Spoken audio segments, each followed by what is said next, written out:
اعوذ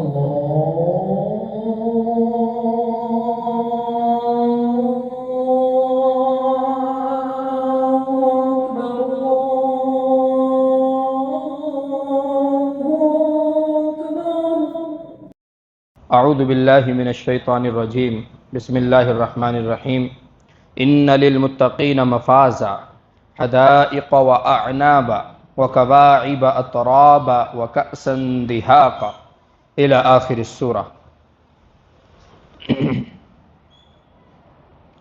معزز مصلیان اعظام، پچھلے ہفتے یہ بتایا گیا تھا کہ سورہ نبا کلام پاک کی 30ویں پارے کی سب سے پہلی صورت ہے۔ ترتیب کے اعتبار سے 78ویں نمبر پر ہے، یعنی 78 اس کا نمبر ہے، اور تقریباً اس میں 178 الفاظ ہیں اور 766 اس میں لیٹرز ہیں، اور یہ 2 رکوع پر مشتمل ہے، جس میں سے پہلا رکوع ان لوگوں کے بارے میں ہے جو قیامت کے وقوع کو بعید سمجھتے تھے اور انکار کرتے تھے۔ دماغ لگاتے تھے تو سمجھ میں نہیں آتا تھا تو پھر انکار کر دیتے تھے، یعنی کہ وہ شریعت کو، بعث بعد الموت کو، مرنے کے بعد زندہ ہونے کو اسی دنیا کی طرح سمجھتے تھے کہ جب مر جائیں گے ہڈیاں گل سڑ جائیں گی تو بھلا کیسے زندے ہوں گے، اس لیے وہ انکار کر دیتے تھے۔ یہ تمام باتیں بتلائی گئی کیونکہ حضور اقدس صلی اللہ علیہ وسلم نے جب پیغام سنایا کہ اللہ تبارک و تعالیٰ کے علاوہ کسی کی پرستش جائز نہیں، حرام ہے، وہ ایک ہے، وحدہ لا شریک ہے، تو یہ بھی حکم ان پر گراں گزرا، لیکن اتنا گراں نہیں گزرا کیونکہ مانتے تو وہ بھی تھے، اگرچہ اللہ تبارک و تعالیٰ کی عبادت میں کسی کو شریک کرتے تھے۔ اسی طریقے سے اللہ تبارک و تعالیٰ نے جب اپنے لاڈلے پیغمبر صلی اللہ علیہ وسلم کی نبوت کا اظہار فرمایا 40 سال کے بعد، تو یہ بات بھی ان پر گراں گزری کہ ایک ایسا آدمی جو ہمارے ہی درمیان پلا بڑھا ہے، بھلا وہ کیسے نبی ہو سکتا ہے؟ لیکن اس کی بھی کہیں نہ کہیں توریت میں، زبور میں، انجیل میں بشارتیں تھیں کہ ایک نبی آئیں گے جو نبی آخر الزماں ہوں گے۔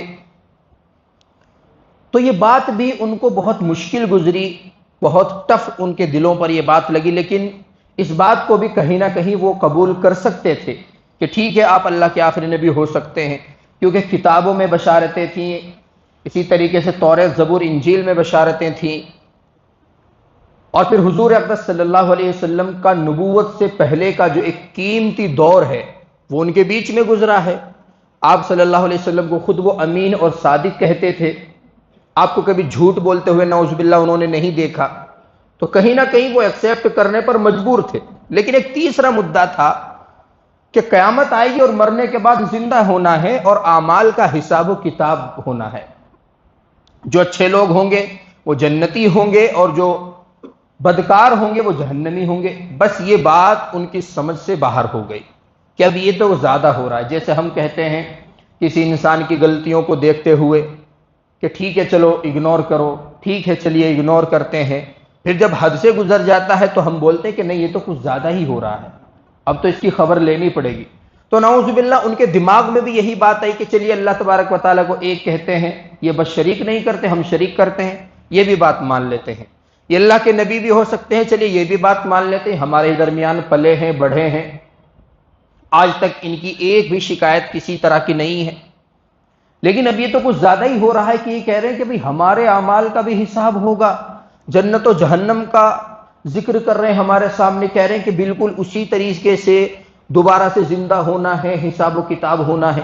تو یہ تمام باتیں اللہ تبارک و تعالیٰ نے سورہ نبا کے پہلے رکوع میں ذکر فرمائی، اور اللہ تبارک و تعالیٰ نے ان کے اس اشکال کو اس لیے تفصیل سے بیان کیا، اس لیے سیریس لیا کہ اگر تم اللہ تبارک و تعالیٰ کی نعمتوں کا استعمال کرتے ہو تو پھر اللہ تبارک و تعالیٰ کو کیوں نہیں مانتے؟ یہ تو ایسا ہی ہے جیسا کہ ایک شخص کہے کہ ڈاکٹرز وغیرہ بہت اچھی مخلوق اللہ تبارک و تعالیٰ نے بنائی ہے، لوگوں کی حفاظت کرتے ہیں، مرض کی دوائی دیتے ہیں، مرض کی تشخیص کرتے ہیں، اور پھر اگلے ہی دن کیا کرتے ہیں؟ ہاسپٹل سے توڑتے ہیں۔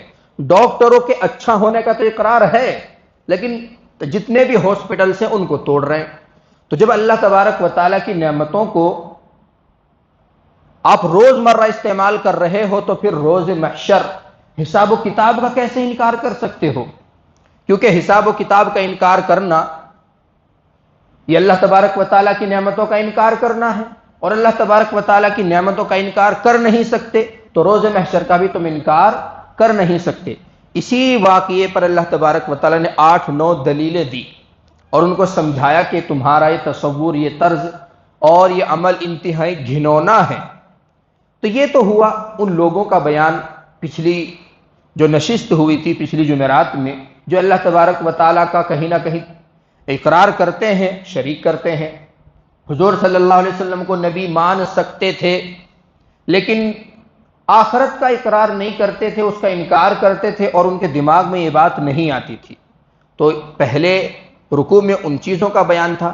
اب آگے اللہ تبارک و تعالیٰ، کیونکہ کلام پاک میں کئی جگہ پر اللہ تبارک و تعالیٰ نے کمپیریزن کیا ہے، جیسے دنیا میں ہم کرتے ہیں، ایگزام میں جو پاس ہوتا ہے اس کو اسکول والے بھی انعام دیتے ہیں، کالج کوئی ٹاپ کرتا ہے، پاس کرتا ہے، کالج والے بھی انعام دیتے ہیں، پھر گھر آ کر والدین الگ سے اس کا اعزاز و اکرام کرتے ہیں، اور اگر فیل ہو جاتا ہے تو خود ہی وہ گھر جانے کے لائق نہیں ہوتا۔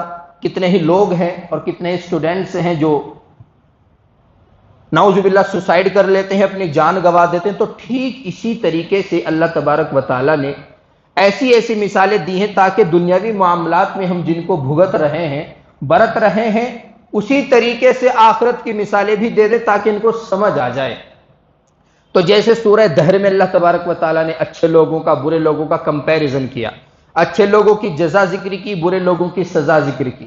سورہ نبا میں بھی اسی طریقے سے اللہ تبارک و تعالیٰ نے کافروں کا، منکرین کا اور اسی طریقے سے مؤمنین کا کمپیریزن کیا، ان کی سزا کا ذکر کیا اور مؤمنین کی جزا کا ذکر کیا۔ جس طرح سے اللہ تبارک و تعالیٰ نے سورہ واقعہ میں اصحاب المیمنہ اور اصحاب المشأمہ کہہ کر کمپیریزن کیا ہے، پھر ان لوگوں کا طرز زندگی اور ان کی جہالت اور غفلت کو ذکر کیا، پھر مؤمنین کی اللہ تبارک و تعالیٰ کے ساتھ جو قلبی دوستی ہے اس کو ذکر کر کے ان کے انعام کو ذکر کیا۔ تو یہاں اللہ تبارک و تعالیٰ مؤمنین کو اب خوشخبری دیتے ہیں کہ یہ تو انکار کرتے ہیں، تو کم وقت مانتے نہیں، اب آپ لوگ جو حضور صلی اللہ علیہ وسلم پر ایمان لے آئے تو تم سنیے، تمہارے لیے بڑی بشارتیں ہیں۔ کیا بشارتیں؟ سب سے پہلی بشارت ان للمتقین مفازا، کہ متقیوں کے لیے کامیابی ہے۔ فوز، فا و زا، یہ کامیابی کے معنی میں عربی زبان میں آتا ہے ایسی کامیابی جو انسان کو یا تو دنیا میں فرش سے عرش پر پہنچا دے یا آخرت میں اللہ تبارک و تعالیٰ کی رضامندی کا سبب بن کے جنت تک پہنچا دے، ایسی کامیابی کو فوز کہتے ہیں۔ کلام پاک میں جگہ جگہ ہے ذالک الفوز المبین، یہ کھلی ہوئی کامیابی ہے۔ تو کہتے ہیں کہ ان للمتقین مفازا، جب کافروں کے لیے جہنم ہے، کھولتا ہوا پانی ہے اور پینے کے لیے پیپ ہے، جہنمیوں کا جو زخموں کا دھون ہے وہ ہے ان کے لیے، تو متقیوں کے لیے کیا ہے؟ بڑی کامیابی ہے۔ لیکن آگے چلنے سے پہلے ہمیں یہ بھی دیکھنا ہے کہ متقی ہیں کون لوگ، کون ہے وہ متقی جن کا اللہ تبارک و تعالیٰ بار بار ذکر کرتے ہیں؟ کیا ہم بھی متقیوں میں آتے ہیں کہ نہیں، یا ہم متقیوں کی تعریف سے باہر ہیں؟ تو یہ ایک ایسا لفظ ہے جو کلام پاک میں اللہ تبارک و تعالیٰ کو بار بار استعمال کرنا تھا، اللہ تبارک و تعالیٰ کو بار بار اس لفظ کو ذکر کر کے ان کی فضیلتوں کو ذکر کرنا تھا۔ اسی لیے ترتیب کے اعتبار سے سورہ بقرہ کی سب سے پہلی ہی آیت ذالک الکتاب لا ریب فیہ ھدی للمتقین میں دوسری آیت مکمل اسی کی تفسیر میں ذکر فرمائی کہ متقی کون ہے۔ تو پہلے ہمیں یہ جان لینا ہے کہ متقی ہیں کون جن کے لیے یہ کامیابیاں ہیں، حدائق و آنابا ہیں، وکواعب اترابا ہیں، وکأسا دہاقا ہیں، لا یسمعون فیہا لغوا ولا کذابا ہے، جزاء من ربک عطاء حسابا۔ یہ اتنی ساری فضیلتیں ہیں، متقیوں کے لیے متقی ہیں کون؟ کلام پاک میں اللہ تبارک و تعالی نے ارشاد فرمایا الذین یؤمنون بالغیب، متقی وہ لوگ ہیں جو بن دیکھے ایمان لے آتے ہیں، غیب پر ایمان لے آتے ہیں، اس غیب پر جو اللہ تبارک و تعالیٰ کی طرف سے اس کے نبی پاک صلی اللہ علیہ وسلم کی طرف سے نازل کیا۔ یہاں بھی تین شرطیں، غیب پر ایمان لائے، اس غیب پر جو قرآن و حدیث سے ثابت ہو۔ ہر ایک بات کو اندھا بن کے ایکسیپٹ کرنے کو ایمان بالغیب نہیں کہتے۔ ایمان بالغیب کہتے ہیں کہ قرآن اور صحیح احادیث سے جو عقیدہ اور جو فضیلتیں، جو بشارتیں، جو احکام، جو مسائل، جو دلائل وارد اور ثابت ہوتے ہیں، ان پر حضور صلی اللہ علیہ وسلم کو اللہ کا آخری نبی اور میسنجر سمجھ کر ایکسیپٹ کر لینا، اس کو ایمان بالغیب کہتے ہیں۔ دوسری اس کی کنڈیشن ہے ایمان بالغیب کی کہ سچے دل سے ہو، ایسا نہیں کہ زبان سے ہو اور دل میں اس کا اقرار نہ ہو، زبان سے بھی ان کو سچ جانے۔ اور تیسری کنڈیشن ہے کہ اسی کیفیت کے ساتھ اس کو موت آئے، یہ ہے ایمان بالغیب۔ تو اللہ تبارک و تعالی نے جو متقیوں کی صفت بیان کی ہے، وہ بیان کی ہے سب سے پہلے کہ وہ ایمان بالغیب ان کے پاس ہے۔ ایمان بالغیب کی 3 کنڈیشن آپ کے سامنے ذکر کر دی گئی۔ اب دوسری صفت دیکھتے ہیں متقیوں کی کیا ہے۔ وَيُقِيمُونَ الصَّلَاةَ، وہ نماز پڑھتے ہیں، نماز قائم کرتے ہیں۔ نماز کو قائم کرنا الگ بات ہے، نماز کو پڑھنا ایک الگ بات ہے۔ نماز کو قائم کرنے کا مطلب یہ ہے کہ کما حق ہو اس کی رعایت کرتے ہوئے، فرائض، سنن، مستحبات، مباحات کی رعایت کرتے ہوئے نماز پڑھتے ہیں، اس کو کہتے ہیں نماز کو قائم کرنا۔ اخلاص کے ساتھ پڑھتے ہیں، شو بازی نہیں کرتے، ریاکاری نہیں کرتے، اس کو کہتے ہیں نماز کو قائم کرنا۔ اور وہ جو سجدے میں ہم ٹھونگے مارتے ہیں اور رکوع میں جو ہم جلدی بازی میں 2 منٹ میں 4 رکعت پڑھ ڈالتے ہیں، اس کو نماز پڑھنا کہتے ہیں، اس کو اقامت صلاۃ نہیں کہتے۔ بلکہ نماز پڑھنے کا بھی لفظ اس پر صادق نہیں آتا، وہ تو نماز کا مذاق ہے، نعوذ باللہ۔ بڑے لوگ دیکھنے میں آتے ہیں، وہ گھوڑے کی طرح اپنے گھر سے بھاگے ہوئے آتے ہیں اور یہاں آ کر ایسے ضعیف ثابت ہو جاتے ہیں کہ ان کو چیر کے علاوہ ان کی نماز نہیں ہوتی، اور پڑھتے ہیں تو 2 منٹ میں 4 رکعت پڑھ ڈالتے ہیں۔ تو ایسی اور اگر دعوت کہیں پر ہو جائے تو پھر وہ 10ویں منزل پر بھی اپنے پیروں سے چڑھ جاتے ہیں۔ جیسے ایک صاحب ہمارے گاؤں میں، ان سے معلوم کیا کسی نے، وہ چیئر پر نماز پڑھتے تھے، مستقل چیئر پر نماز پڑھتے تھے۔ تو کوئی حادثہ ان کے ساتھ ہو گیا پولیس وغیرہ کا، تو جب وہ رہا ہو گئے، لوگوں نے پوچھا، ماشاءاللہ جلدی ہی آ گئے، 2-4 گھنٹے کے اندر آپ واپس آ گئے۔ کیا کہا تھا پولیس والوں نے کہ کچھ نہیں، بس 200 اٹھک بیٹھک کرائی، 200 اٹھک بیٹھک، وہ جو کان پکڑ کے اٹھک بیٹھک کرتے ہیں بچوں کی طرح، بس وہ کرائی اور پھر چھوڑ دیا۔ تو وہیں سے ایک صاحب نے کہا کہ نماز تو آپ چہرے پہ پڑھتے ہو، آپ کو گھٹنوں میں تکلیف ہے، 200 بیٹھک کیسے لگائی؟ تو یہ ہے مسئلہ وہ کہ ہمارے بدن تو طاقتور ہیں لیکن اندر کا ایمان کمزور ہے۔ ذرا سی کوئی تکلیف ہو جائے، ہم چیئر پر بیٹھ کر چیئرمین بن جاتے ہیں، جبکہ فقہا نے لکھا ہے کہ اتنی سخت مجبوری جب تک نہ آ جائے کہ آپ کو چیئر کے علاوہ کوئی اور چارہ کار نہ ہو تو نماز ہی نہیں ہوتی چیئر پر بیٹھ کر۔ اللہ تبارک و تعالیٰ چاہتے ہیں کہ بندہ زمین سے کلوز رہے، اسی لیے کسی بھی فقہ مالکی میں، حنبلی میں، شافعی میں اور حنفی میں کہیں پر بھی جہاں پر مجبور کی، بے بس کی اور بیمار کی نماز کا ذکر لکھا ہوا ہے، کہیں پر چیئر کا ذکر نہیں۔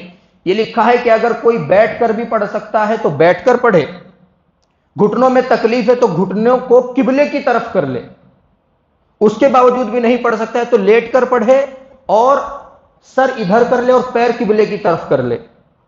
زمین سے متصل رہنا، زمین کے قریب رہنا، اس کو نماز کہتے ہیں۔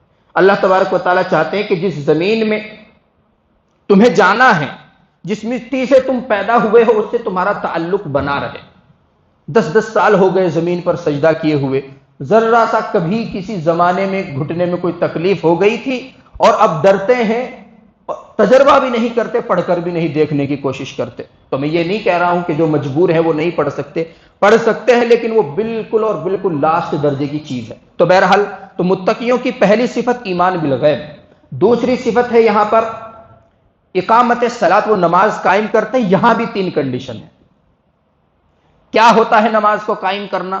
نماز کو قائم کرنے کی پہلی صورت یہ ہے کہ خشوع اور خضوع سے، یعنی اخلاص سے پڑھی جائے۔ ارکان میں بھی خشوع ہو، خضوع ہو، اور الفاظ میں بھی خشوع اور خضوع ہو، نہ تو ارکان میں تیزی ہو نہ تو الفاظ میں تیزی ہو، اس کو کہتے ہیں خشوع اور خضوع کے ساتھ نماز پڑھنا۔ دوسری شرط یہ کہ پابندی سے پڑھنا، ایسا نہیں کہ کبھی پڑھ لی اور کبھی نہیں پڑھی، اس کو اقامت صلاۃ نہیں کہتے۔ کبھی کبھی انسان ایسا کرتا ہے کہ خشوع خضوع اس کا نہیں ہوتا، خوب نمازیں پڑھ رہا ہے، تو وہ عبادت نہیں، وہ عادت ہے، عادت ہو گئی ہے نماز پڑھنے کی، پڑھتے ہیں مشین کی طرح 10 منٹ میں 20 رکعت پڑھ کے بھاگ جاتے ہیں، تو وہ عادت ہے، عبادت نہیں ہے۔ تو ارکان میں بھی ہمارے خشوع ہو، الفاظ میں بھی خشوع ہو۔ اور دوسری کنڈیشن کیا ہے کہ مسلسل پڑھے کوئی نماز بغیر کسی شدید عذر کے، سو گیا ہو، بے ہوش ہو گیا ہو، سخت بیمار ہو گیا ہو، مجبوری میں پھنس گیا ہو، ان تمام مجبوریوں کے علاوہ اس کی کوئی نماز فوت نہ ہوتی ہو، اور ایک نماز کے بعد دوسری نماز کے انتظار میں رہتا ہو۔ یہ 3 کنڈیشن یہاں بھی ہیں۔ تو کون ہے متقی؟ ایمان بالغیب، ایمان بالغیب ان کے ساتھ متصف ہے، اس کی 3 کنڈیشن، اقامت الصلاۃ ان کے ساتھ متصف ہے، ان کی 3 کنڈیشن، وَمِمَّا رَزَقْنَاهُمْ يُنْفِقُونَ، اور جو مال ہم نے ان کو دیا ہے اس میں سے خرچ کرتے ہیں۔ اب خرچ کرنا یا تو اس جگہ پر خرچ کرنا جہاں پر خرچ کرنا واجب ہے، فرض ہے، والدین پر خرچ کرنا، زکوٰۃ دے کر اپنے مال کو خرچ کرنا، یا پھر صدقات نافلہ ہیں، اپنے مال کو خرچ کر رہا ہے کوئی شخص، کسی کو 20 روپے دے دیتا ہے، کسی کو 100، کسی کو 1000، کسی کو 500، کسی کو مجبوری میں 1,00,000 روپے بھی دے دیتا ہے۔ یہاں بھی 3 کنڈیشن ہے۔ نمبر 1 تو یہ ہے کہ اللہ تبارک و تعالیٰ کی رضا کے لیے خرچ کرے، دکھاوا مقصود نہ ہو، زکوٰۃ اگر دے رہا ہو تب بھی دکھاوا مقصود نہ ہو، اور صدقات نافلہ ادا کر رہا ہو تب بھی دکھاوا مقصود نہ ہو۔ اور دوسری شرط یہ ہے خاص طور سے زکوٰۃ میں کہ مستحق کو پہنچائے، ایسا نہیں کہ کسی کو بھی پکڑا کے بھاگ آئے، تو مستحق کو تلاش کر کے جو اللہ تبارک و تعالیٰ نے مصارف بیان کی ہیں ان تک پہنچائے۔ اور یہاں بھی تیسری شرط وہی ہے کہ جب بھی وقت آئے تو اس میں ذرا بھی ٹال مٹول نہ کرے۔ زکوٰۃ کا تو ایک وقت متعین ہے، اسی طرح صدقات نافلہ کو بھی مستقل دیتا رہے دیتا رہے دیتا رہے، تو یہ ہوتے ہیں متقی۔ الذین یؤمنون بالغیب ویقیمون الصلاۃ ومما رزقناہم ينفقون والذین یؤمنون بما انزل الیک وما انزل من قبلک وبالآخرۃ ھم یوقنون، اور جو ایمان لاتے ہیں اس پر جو آپ کے پاس نازل کیا گیا اور اس پر جو آپ سے پہلے نازل کیا، اور آخرت پر بھی یہ لوگ یقین رکھتے ہیں۔ یہاں پر بھی 3 کنڈیشن ہیں۔ تمام انبیاء کرام کو ان کی تعلیمات کو حق جاننا، تمام تعلیمات کو حق جاننا، تحریفات ہوئی ہیں ہمیں اس سے کوئی مطلب نہیں، لا نصدق ولا نکذب، تمام انبیاء کی تعلیمات کو حق جاننا، اور اس بات کا دل سے اقرار کرنا کہ جو وہ پیغام لے کر آئے تھے وہ سب سچے تھے، بعد کے لوگوں نے تحریف کی ہو سو کی ہو، ہمیں اس کا علم نہیں۔ تو تمام پیغمبروں کی تعلیمات کو حق جاننا، سچ جاننا، اور دل سے اس کا اقرار کرنا، جو آپ صلی اللہ علیہ وسلم لے کر آئے اس کا بھی اقرار کرنا، جو مشن تمام انبیاء کرام علیہم الصلوۃ والتسلیم لے کر چلے آ رہے ہیں اس کا بھی دل سے اقرار کرنا، اور پھر اسی ایمان پر، تیسری کنڈیشن، اسی ایمان پر اور اسی جذبے پر، اسی سچے دل میں جو آپ کے دل میں جذبہ ہے اس پر موت تک، مرتے وقت تک قائم رہنا۔ جیسے سورہ بقرہ میں ہے فَلَا تَمُوتُنَّ إِلَّا وَأَنْتُمْ مُسْلِمُونَ، کہ مت مرو مگر اس حال میں کہ تم مؤمن ہو، مسلمان ہو۔ اب یہاں پر اشکال ہوتا ہے کہ بھئی ایمان پر مرنا، اسلام پر مرنا تو ہمارے ہاتھ میں نہیں ہے، تو پھر اس کا جواب یہ دیا جاتا ہے کہ جب سچے دل سے اللہ تبارک و تعالیٰ کے ساتھ عاجزی اور انکساری کا اس کے سامنے پیشانی روزانہ پابندی کے ساتھ کوئی انسان جھکاتا ہے، تو پھر اللہ تبارک و تعالیٰ کی ذات سے امید ہے کہ اس کا خاتمہ بھی ایمان پر ہوتا ہے۔ تو یہ ہے وہ متقی جس کے، تو یہ متقین سے بات شروع ہوئی، تو ایمان بالغیب ان کے پاس ہے 3 کنڈیشن کے ساتھ، اقامت صلاۃ وہ کرتے ہیں 3 کنڈیشن کے ساتھ، مال کو خرچ کرتے ہیں 3 کنڈیشن کے ساتھ۔ اسی طریقے سے اللہ تبارک و تعالیٰ نے حضور کو جو تعلیمات بھیجی ہیں، تمام انبیاء کو جو تعلیمات بھیجی ہیں، ان کو بھی وہ سچے دل سے اس کا بھی اقرار کرتے ہیں، مانتے ہیں۔ تو ان للمتقین مفازا، تو یہ ہے وہ لوگ، متقی لوگ جن کے لیے کامیابی ہے، اور کیسی کامیابی ہے؟ ہر طرح کی کامیابی ہے۔ حدائق و اعنابا، جنت میں پہنچ گئے، اللہ تبارک و تعالیٰ کی رضا نصیب ہو گئی تو ہمیشہ جنت میں رہیں گے، کبھی بور نہیں ہوں گے۔ واکنگ کے لیے کچھ پارکس وارکس کا انتظام ہے کہ نہیں؟ اللہ تبارک و تعالیٰ کہتے ہیں بالکل ہے، دنیا میں ہے تو آخرت میں کیوں نہیں ہے؟ جب میری بنائی ہوئی چھوٹی چھوٹی سرکار ہے اتنے اچھے پارکس بنا سکتے تو میں کیوں نہیں بنا سکتا؟ حدائق، وہاں باغات ہیں، وہ ٹہلنے کے لیے بھی ہیں، اور وہ ایسے پھلوں والے درختوں پر بھی مشتمل ہے جن سے آپ ہر وہ چیز اور ہر وہ پھل کھائیں گے جو آپ چاہیں گے. وَلَكُمْ فِيهَا مَا تَشْتَهِيهِ الْأَنفُسُ، نفس جو بھی چاہے گا وہ وہاں پر حاضر ہے. وَأَعْنَابًا، اور انگور ہے. یہ خصوصیت کے ساتھ حدائق میں، باغات میں انگور بھی ہوتے ہیں. الگ سے اس کو مینشن کیا اس کی فضیلت کے لیے. بہت ساری خوبیوں کو حامل اور بہت ساری خوبیوں کو لیے ہوئے ہوتا ہے انگور. کہتے ہیں کہ ہارٹ کے مسئلے میں بھی بہت مفید ہے. کہتے ہیں کہ چربی بڑھنے میں بھی بہت مفید ہے، اس کو روکتا ہے. کہتے ہیں کہ اگر کسی بیمار کو ایسا بیمار ہے کہ اس کی بیماری کٹ نہیں رہی ہے تو پابندی سے انگور ہی کھاتا رہے، ان کو چھوڑے نہیں. تو انشاءاللہ اللہ کی ذات سے امید ہے کہ کچھ اس کا اثر، کچھ دعاؤں کا اثر، کچھ دوائی کا اثر، اللہ تبارک و تعالیٰ اس کو بہت جلد شفا دیں گے. تو انگور کی بہت ساری خصوصیات ہیں اور یہ میڈیکل لائن سے بھی ثابت ہو چکی ہیں، آپ سرچ کر کے بھی ان کو چیک کر سکتے ہیں. اس لیے اس کو الگ سے ذکر کیا ہوا. اعنابا وکواعب اترابا، اور ہم عمر نوجوان، ان کے لیے بیویاں ہوں گی، لڑکیاں ہوں گی. اب یہ ایک ایسا ٹاپک ہے، یہ حوروں والا، حوروں کا کانسیپٹ ہے. اسی طریقے سے جنت میں لڑکیوں کا کانسیپٹ ہے. اللہ تبارک و تعالیٰ نے انعام کے طور پر جنتیوں کو یہ جو دیا ہے، یہ ایک ایسا ٹاپک ہے جب بھی یہ چھڑتا ہے تو خود ہمارے ہی مسلمان بھائی شرما جاتے ہیں. کوئی اس پر بولتا بھی ہے تو اس کی مذاق بنا دی جاتی ہے. اور یہ تصور، گندے خیالات اور اس کو غلط کر کے جو پیش کیا ہے، یہ انڈین میڈیا نے زیادہ کیا ہے.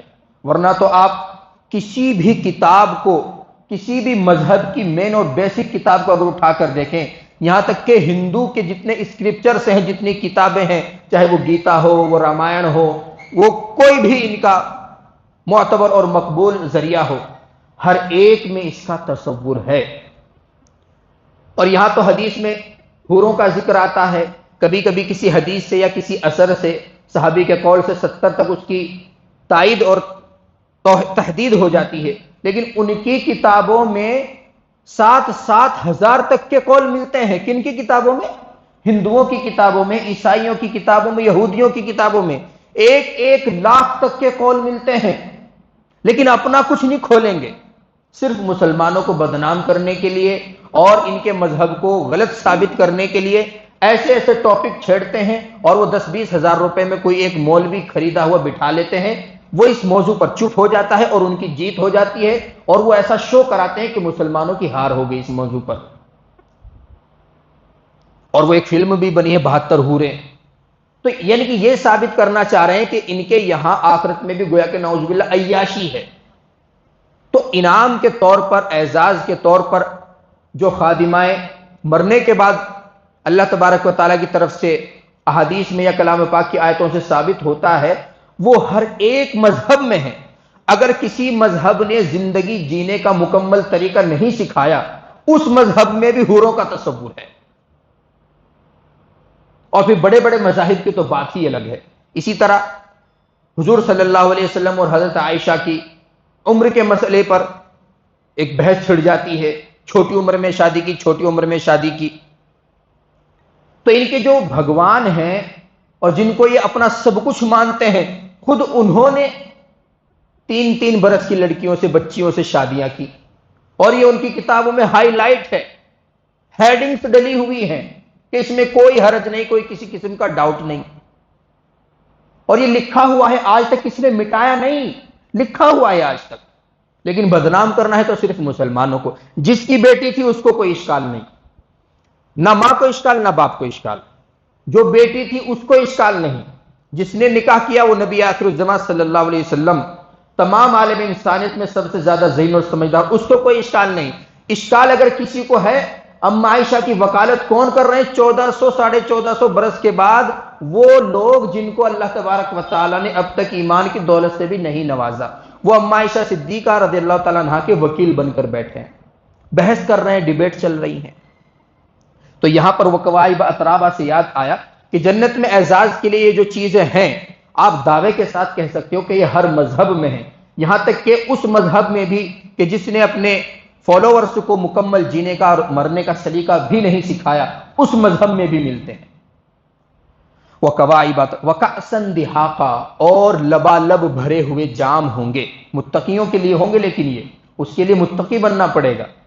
متقیوں کے لیے وَكَأْسًا دِهَاقًا، کأسن پیالے کو بولتے ہیں، گلاس کو بھی بول سکتے ہیں، اور یہاں پر مراد اس سے جام، دہاق مطلب لبالب بھرا ہوا، اوپر تک بھرا ہوا، وَكَأْسًا دِهَاقًا لَا يَسْمَعُونَ فِيهَا لَغْوًا وَلَا كِذَّابًا۔ سب سے بڑی فضیلت کی چیز کیا ہوگی جنت میں؟ دنیا میں اگر کوئی ترقی کر لے اس کو گالیاں سننے کو ملنے لگتی ہیں، لوگ حسد کرنے لگتے ہیں، جلنے لگتے ہیں، ادھر ادھر سے شرارتیں اس کے خلاف ہونے لگتی ہیں، وہاں یہ سب کچھ ہونے والا نہیں۔ لا يسمعون فيها لغوا ولا كذابا، نہ کوئی بیکار بات سنیں گے اور نہ ہی جھوٹ پر مشتمل کوئی بات ان کے کان میں آئے گی۔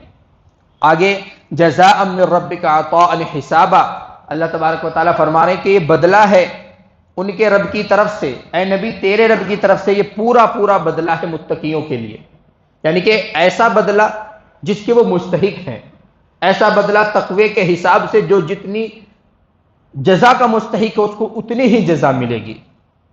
اور وہ کون ہے جو یہ سب دینے والا ہے؟ اشکال ہوتا ہے نا، دماغ میں بات آتی ہے اتنی ساری فیسلٹی کوئی ایک شخص ایک ذات کیسے دے سکتی ہے؟ رب السماوات والارض، وہ تو آسمان و زمین کا رب ہے، وما بینہم الرحمن، اور ان کے جو درمیان کی چیزیں ہیں ان کا بھی مالک ہے، اور رحمان ہے، کنجوسی بھی نہیں کرتا، بڑا رحم والا ہے۔ تو جب دنیا میں یہ سب چیزیں پاسبل ہیں، اتنی ساری فیسلٹیوں کا دیا جانا یہ پاسبل ہے، تو آخرت میں کیوں پاسبل نہیں؟ اور اللہ تبارک و تعالیٰ کے فیصلے پر کسی کو جرأت نہیں کہ انگلی اٹھا سکے، لا یملکون منہ خطابا، کسی میں جرأت نہیں جو اس سے بات کر سکے کہ اس کو اتنا کیوں دیا، اس کو اتنا کیوں دیا، اس کو ایسے کیوں نوازا، اس کو ویسے کیوں نوازا۔ وہ اپنے فیصلوں میں خود مختار ہے، مالک ہے، قادر ہے۔ جیسے دنیاوی معاملات میں مالک ہے، ایسی اخروی معاملات میں بھی مالک ہے۔ یوم یقوم الروح والملائکۃ صفا، اور یہ کس دن ہوگا؟ یہ تمام ذکر جو کیا گیا ہے، کافروں کے لیے یہ سب چیزیں ہوں گی، مومنوں کے لیے یہ سب چیزیں ہوں گی، یہ کس دن ہوں گی؟ یوم یقوم الروح والملائکۃ صفا، جس دن تمام ذی روح، یہاں پر روح سے مراد ہے تمام ذی روح، ویسے کلام پاک میں روح کا لفظ جہاں آتا ہے اس سے مراد حضرت جبرائیل علیہ السلام ہوتے ہیں، جیسے انا انزلناہ فی لیلۃ القدر میں ہے، وما ادراک ما لیلۃ القدر لیلۃ القدر خیر من الف شہر تنزل الملائکۃ والروح فیہا، تو یہاں پر روح سے مراد حضرت جبرائیل علیہ السلام ہے، ان کو الگ سے ذکر کرتے ہیں اس لیے کہ وہ بہت اہم فرشتے ہیں، لیکن یہاں پر وہ مراد نہیں۔ مفسرین نے لکھا ہے کہ یہاں پر ذی روح تمام انسان مراد ہیں، والملائکہ، اور ملائکہ بھی کھڑے ہوئے ہوں گے، صفا، صف لگائے ہوئے کھڑے ہوں گے، نظریں جھکی ہوئی ہوں گی، کسی میں بولنے کی ہمت نہیں ہوگی، اللہ تبارک و تعالیٰ کی میزان عدل قائم ہوگی، لوگوں پر سناٹا اور دہشت چھایا ہوا ہوگا۔ تو ایسی کنڈیشن میں آپ اندازہ لگائیے کہ اللہ تبارک و تعالیٰ کے یہاں بھلا کس کو بولنے کی ہمت ہو سکتی ہے؟ اسی کو ذکر فرمایا لا یملکون منہ خطابا۔ اور کوئی آدمی سفارش کر دے کسی کی، کوئی آدمی کچھ کہنا چاہے خود سے، نہیں، لا یتکلمون الا من اذن له الرحمن وقال صوابا، کوئی خام کا بات نہیں کر سکتا۔ جیسے یہاں پر بہت سارے ججز فیصلہ سناتے ہیں تو ججز بھی ریسپیکٹڈ ہوتے ہیں، وہ بھی جب فیصلہ سناتے ہیں تو پورا سناٹا چھایا ہوا ہوتا ہے عدالتوں میں، لیکن کچھ دلاور ایسے ہوتے ہیں وہ کھڑے ہو جاتے ہیں، جج صاحب، یور آنر صاحب، میں کچھ کہنا چاہتا ہوں۔ وہاں یہ سب بھی نہیں ہوگا، کسی کی ہمت ہی نہیں ہوگی کہ وہاں کھڑا ہو کر اشارے سے، کنائے سے، آنکھوں کے اشارے سے اللہ تبارک و تعالیٰ کو کچھ کہہ سکے۔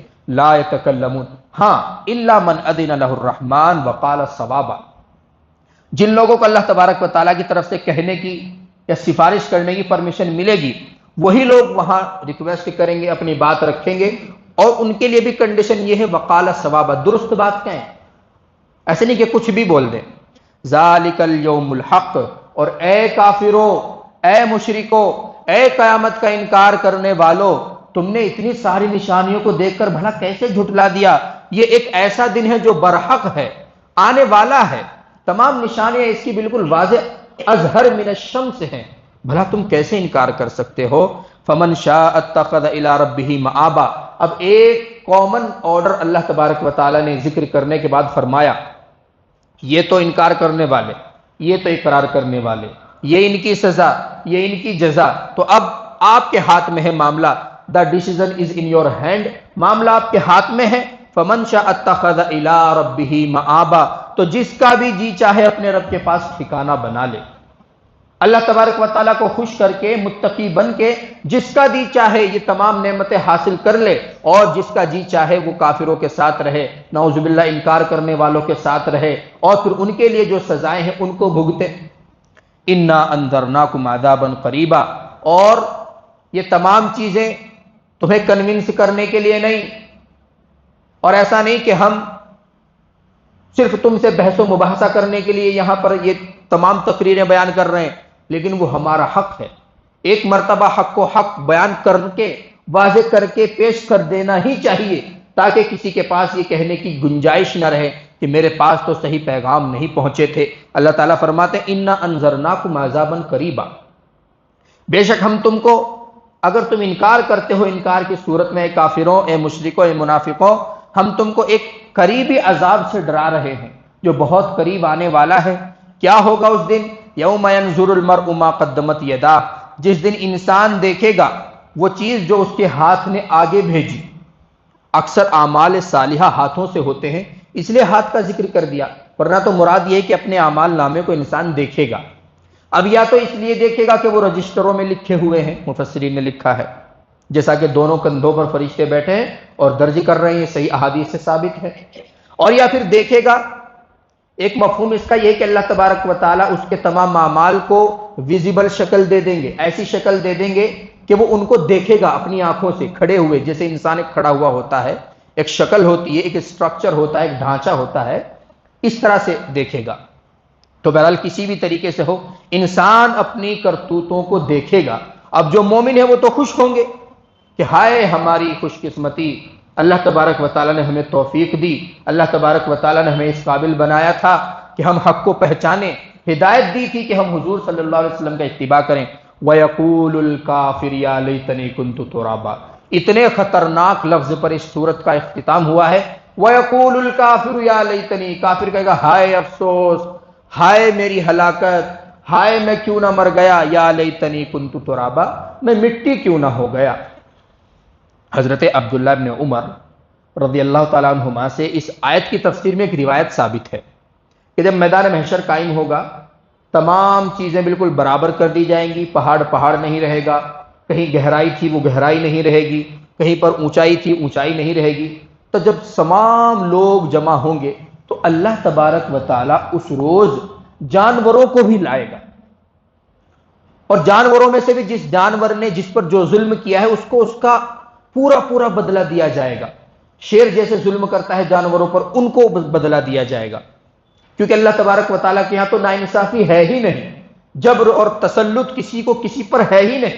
اسی لیے تو حضور کلیئر کر کے چلے گئے، لا فضل لعربی علی اجمی ولا اجمی علی عربی، کہ کسی اجمی کو کسی عربی پر، کسی عربی کو کسی اجمی پر کوئی فضیلت نہیں، الا بالتقوی، وہاں تو صرف تقوی کی پوچھ ہوگی۔ تو جب ہر جانور اپنا اپنا پورا پورا بدلہ لے لے گا تو اللہ تبارک و تعالیٰ کی طرف سے حکم ہوگا کہ مٹی ہو جاؤ، تو تمام اینیملز، وہ چرندے ہوں، درندے ہوں، پرندے ہوں، سب کے سب مٹی ہو جائیں گے۔ تو ان مٹی جب وہ ہو جائیں گے، اس مٹی کو دیکھ کر اور ان پرندوں کی، ان اینیملز کی شکل مٹی میں جب مل جائے گی، ان کو دیکھ کر یہ کافر کہیں گے یا لیتنی کنت ترابا، بس تھوڑی سی بہت سزا ملنے کے بعد کاش کہ ہم بھی مٹی ہو جاتے، پھر ہم سے یہ حساب و کتاب نہ ہوتا۔ اتنا بھیانک منظر ہمیں دیکھ